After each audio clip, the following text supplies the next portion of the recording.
The history of humanity is full of challenges and confusions.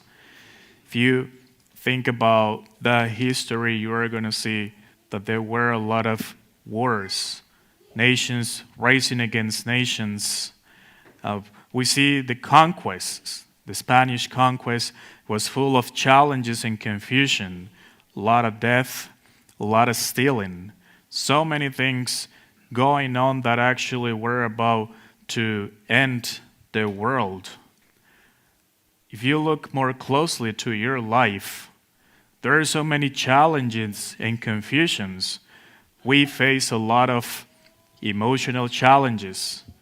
We have sometimes family issues, financial issues that sometimes create a lot of confusion in our minds, in our hearts. And that even happened to the Christian community. The first Christian community, as we heard in the first reading from the Acts of the Apostles, they were having a big problem that brought a lot of confusion to the first Christian community. A lot of converts from the Jewish community, a lot of converts from the Hellenists, all those Greeks who were actually converted to Christianity. And what happened is that, they were neglecting to serve the widows. They were neglecting to serve the widows. And first, the disciples probably didn't know what to do. The disciples were confused. They were challenged by this reality. But that reality was actually an occasion, an opportunity to grow in greatness, because what they did was to appoint 7 men to serve the Christian community, the first 7 deacons of the church that were actually commanded to serve all those who are in need, all those who are actually going through difficult situations. And it's actually beautiful to think about our deacons, permanent deacons and transitional deacons, because that's what they do. They come to our communities to serve all those who are in need. They come to our communities to get to know all the members of the community so that they can understand that everyone has a problem, and as a church, we are here to walk with you. The deacon serves on behalf of the church, and as you are served by the deacons, you are experiencing the presence of the church of God in your life. An interesting note about it is that because they're called to know all our needs, that's the reason why they proclaim the prayers of the faithful. What are the prayers of the faithful? Those are the prayers and intentions that we present to God. And who does the prayers of the faithful? Who reads the prayers of the faithful during Mass? A deacon. Because a deacon is called to know our needs, to serve us, to serve you in a more closely way. And again, the first Christian community understood the importance of service to all those who were struggling, and especially the widows back then. Which means, my friends, that this time of challenge and confusion was an opportunity to the Christian community to grow. They were able to grow. The reason why they were able to grow was because they had faith. They had faith in Jesus. At that moment, at that challenging moment, they remembered the words of Jesus, who told them, have faith in God, have faith also in me. Remember that I told you that I am the way, that I'm going to be with you, that I'm going to walk with you.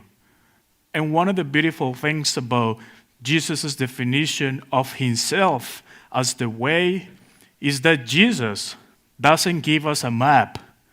Jesus doesn't give us a GPS. Jesus gives us himself.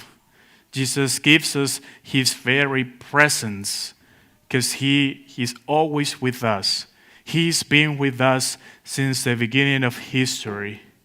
And that's important, my friends, for us to understand that Jesus is the way, Jesus is the truth and the life, who comes to our lives to feed us, to nourish us, to give us light in time of confusion, to give us comfort in time of challenges. What are your challenges today? What is it that you are facing in your life that is creating a lot of confusion in darkness in your mind and in your heart? The Lord is telling you today, have faith in me. I am the way. I am with you. Surrender everything to me, and I will provide for you. And I will provide for you. My friends, I have to tell you as well that part of my work is to be with discerners, all those who are discerning the priestly vocation. And we are very blessed in the Archdiocese of Baltimore because we have 60 seminarians, 60 men who are in formation, priestly formation. And I don't know if you're aware of this, but this, actually in 2 weeks, May 16th, we're having the transitional ordinations of deacons. And we are having 12 men being ordained as deacons. It's actually one of the biggest ordinations since probably 10 years. And besides, the number of seminarians, besides the number of deacons, we actually have a big number of men who are discerning the priesthood. And these men also come to me with challenges and confusions. They don't know how to discern properly, and that's the reason why they come to the church asking for help, asking for light. And I have to tell you, one of the discerners, he came to me, he didn't know what to do. He feels that Jesus is calling him to the priesthood. He feels the call. He's sure of that. But obviously, we all have crosses to carry. We all have things to work on in our lives. And I was able to hear his vocation story, and I said, you really have a vocation. I would actually help you to discern and to help you say yes to Jesus' call.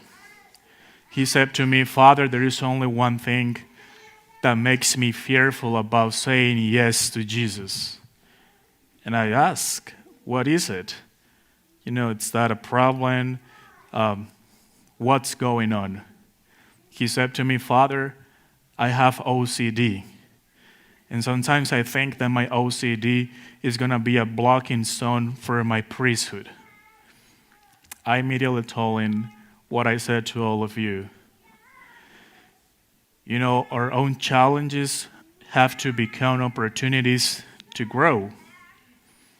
Your OCD is going to be an opportunity to serve the community, and especially all those who might have in the same problem that you have. And I'm sure that with love and compassion, you're going to serve them. You're going to minister to these people because your OCD is not going to disappear. You have to deal with that for the rest of your life, and that's going to be the cross that you have to carry for the rest of your life, because we all carry crosses, not for a moment, not for a couple of years. The crosses that we carry are crosses that we carry for life. He said to me, Father, I never thought about it before. And then I told him, I totally relate to you because I am a perfectionist. I also have a low level of OCD. And I use my OCD as a way to be more organized, as a way to serve better my people, to better serve the young men that I work with. So my friends, do not let your challenges be a blocking zone for Jesus to work in your life, but let it be an opportunity for you to grow closer to Him, to be closer to Himself, because He is the way, and He has given us His very self, His presence. He leads us with that presence. He leads us with His love and with His mercy. Be open to His call. Be open to the love and mercy that He offers us every single day of our lives. And once again, let your challenges be an opportunity to grow in greatness and in holiness.